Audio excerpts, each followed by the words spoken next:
بسم اللہ الرحمن الرحیم.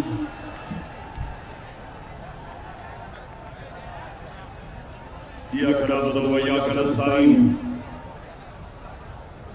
میرے راوالی کے عظیم پاکستانیوں،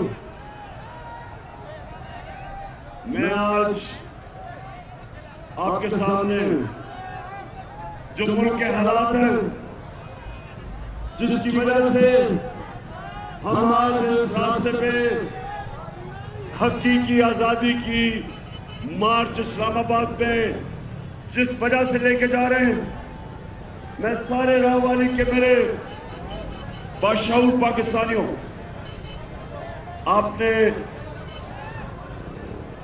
میری یہ جو بات غور سے سننی ہے، کیونکہ میں چاہتا ہوں کہ جب میں اسلام آباد پہنچوں اور میں آپ کو کال دوں تو آپ نے میرے ساتھ مجھے اسلام آباد میں ملنے کے لیے اس ملک کی حقیقی آزادی کی جہاد لڑنے کے لیے آپ نے سب نے میرے پاس آنے ہیں.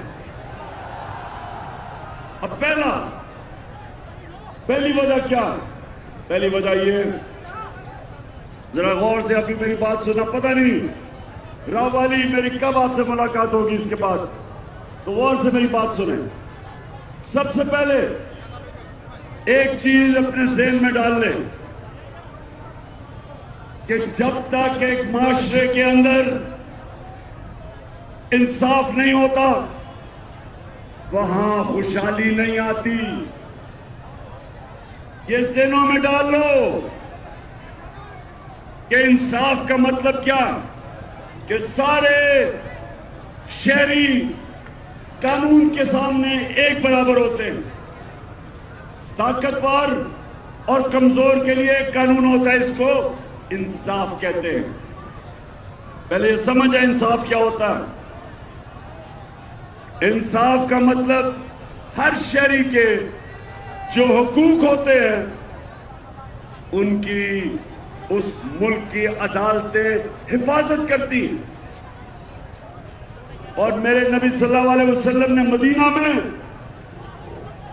جب وہ ہجرت کر کے گئے مدینہ تو مسلمان غریب تھے،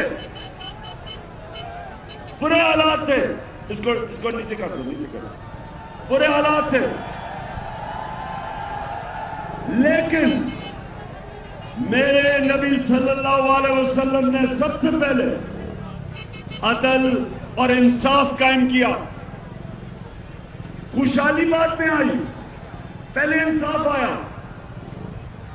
میرے سامنے سنگاپور ہم جاتے تھے، غریب علاقہ تھا، کہاں پاکستان اور کہاں سنگاپور.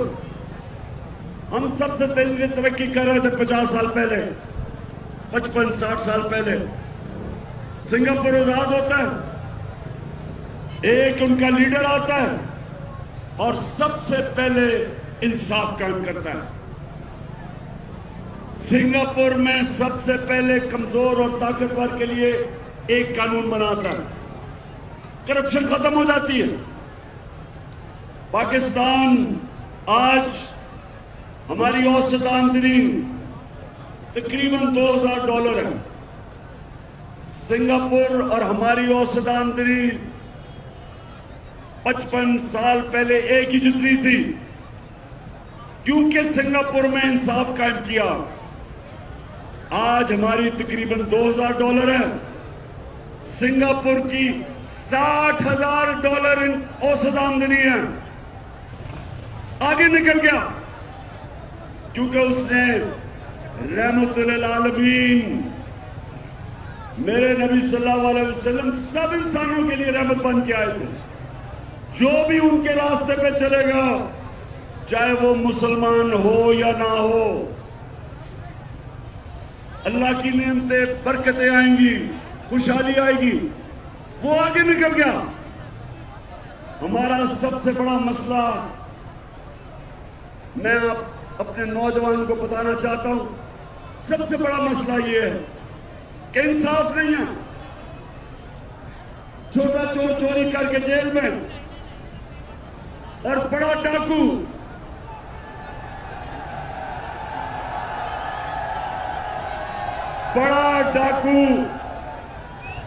جوتے پالش کرتے کرتے چیری بلاسم آج پرائم منسٹر بن گیا.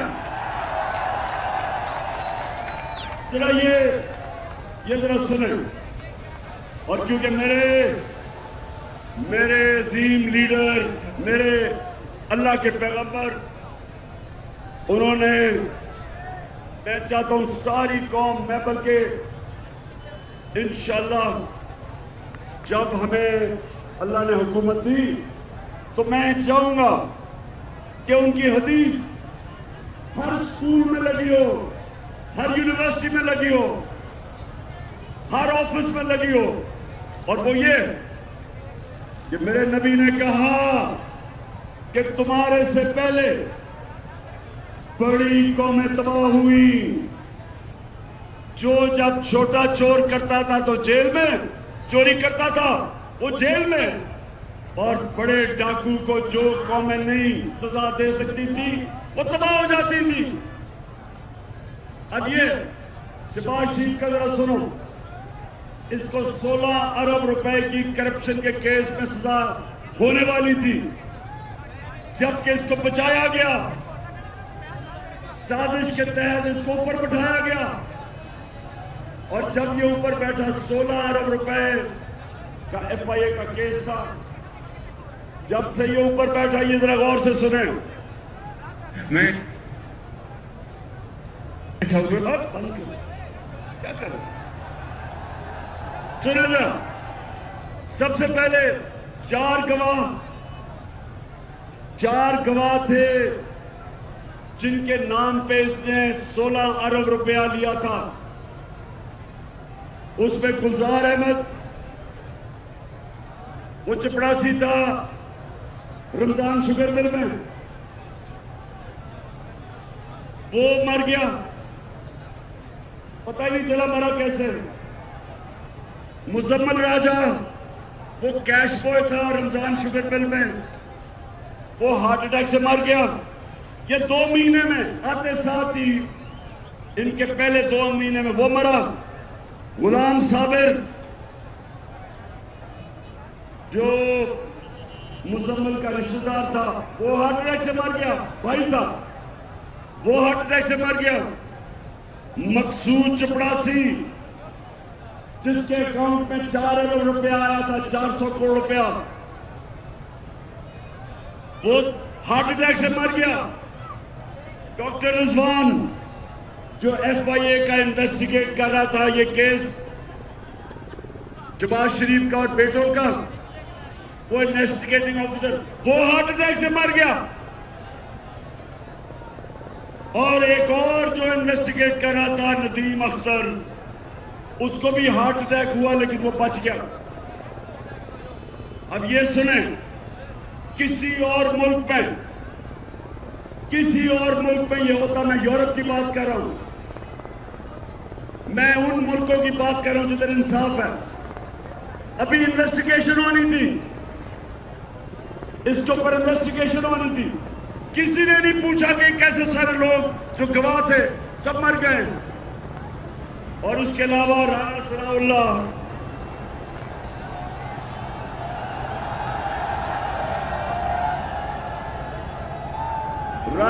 اللہ کا ایک آفیسر کرپشن میں انویسٹیگیٹ کر رہا تھا، اس کا نام تھا عمران رضا. پتا چلا جی وہ خودکشی اس نے کر دی ہے، کوئی انویسٹیگیٹ نہیں ہوا. میں یہ آپ کے سامنے کیوں کہہ رہا ہوں کہ کبھی بھی ہمارا ملک ترقی نہیں کر سکتا جب تک یہاں انصاف نہ ہو، جب تک طاقتور کو قانون کے نیچے نہ لے کے آئے. میں نے 3.5 سال جو میں اقتدار میں تھا پوری کوشش کی کہ بڑے بڑے اس ملک کے جو مجرم اور ڈاکو جو 30 سال سے اس ملک کو لوٹ رہے تھے، میں نے پوری کوشش کی کہ کسی طرح ان کو سزا ہو، لیکن خفیہ ہاتھ تھے، ان کو سزا نہیں ہوتی تھی. کبھی جج بینچ ٹوٹ جاتا تھا، کبھی کمر میں درد ہو جاتی تھی کسی کی، کیس لمبا چل جاتا تھا، ہم کچھ نہیں کر سکے کیونکہ نیب میرے ہاتھ میں نہیں تھی. جو نیب کنٹرول کر رہے تھے انہوں نے ان چوروں کو بچایا جو آج ہمارے اوپر مسلط کیے ہوئے ہیں. اور جب سے یہ آئے ہیں، راہ والی یہ سن لو، جب سے ینگ کسان ہیں، یہ چاول کا علاقہ ہے، کسانوں کو آج پتا ہے کہ ہمارے وقت پہ ڈیزل جو ٹیوب ویل پہ استعمال ہوتا ہے، ٹریکٹر پہ استعمال ہوتا ہے،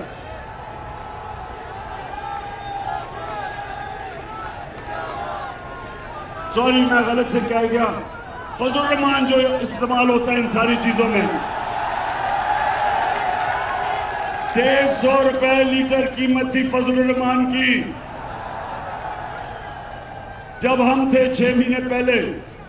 آج 236 روپے پہ فضل کی قیمت اوپر چلی گئی ہے. پٹرول وہ بھی 150 روپے لیٹر. تو یہ جو ساری مہنگائی ہوئی ہے یہ جب سے چور اوپر مسلط کیے گئے. بجلی کے بل جو لوگوں کے پاس آ رہے ہیں، سب کو سوال پوچھنا چاہیے کہ کون سی قیامت آئی 6 مہینے میں کہ ساری چیزیں مہنگی ہو گئی. 50 سال میں سب سے زیادہ مہنگائی ہوئی. تو آگے جا کے میں نے یہ سوال کرنے ہیں کہ کون ہے اس کا ذمہ دار؟ کس نے یہ کیا کہ ان چوروں کو اوپر بٹھا دیا اور ان کے سارے کیسز ختم ہونے شروع ہو گئے، NRO ملنا شروع ہو گیا، مریم بھی بری ہو گئی، مریم کا پاپا تیاری کر رہا آنے کی، شہباز شریف کے بھی کیس ختم ہو گئے، حمزہ شریف کے کیس بھی ختم ہو گئے، اور وہ اس ملک کی سب سے بڑی بیماری زرداری، اس کے بھی کیس ختم ہونے شروع ہو گئے. اب انہوں نے قانون ایسا بنا دیا ہے، راہ والی کے نوجوانوں یہ سمجھ لو، قانون اب یہ ہے کہ صرف چھوٹا چور پکڑا جائے گا. آپ سے اگر میں بڑا ڈاکہ مارتا ہوں اور میں ملک سے پیسے باہر بھجوا دیتا ہوں، کوئی پاکستان کا قانون اب مجھے نہیں پکڑے گا. انہوں نے آ کے نیا قانون بنایا، انہوں نے قانون اب ایسے بنا دیے کہ صرف چھوٹے چور پکڑے جائیں گے. اس لیے انصاف کے لیے ہم سب آج اسلام آباد روانہ ہیں، کیونکہ یہ قوم محمد مصطفیٰ صلی اللہ علیہ وسلم کی امت ہے. دنیا کے عظیم ترین لیڈر کی ہم امت ہے. ہم بھیڑ بکریاں نہیں ہیں،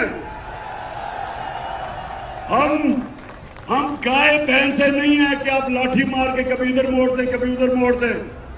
آج انہیں کل کہتے تھے چور ہیں، آج کہتے ہیں کہ جی وہ NRO دے دیا، اب صاحب پاک ہو گئے ہیں.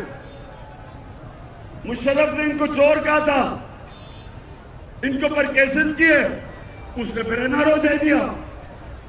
یہ قوم، نوجوانوں سب تیار ہو جاؤ.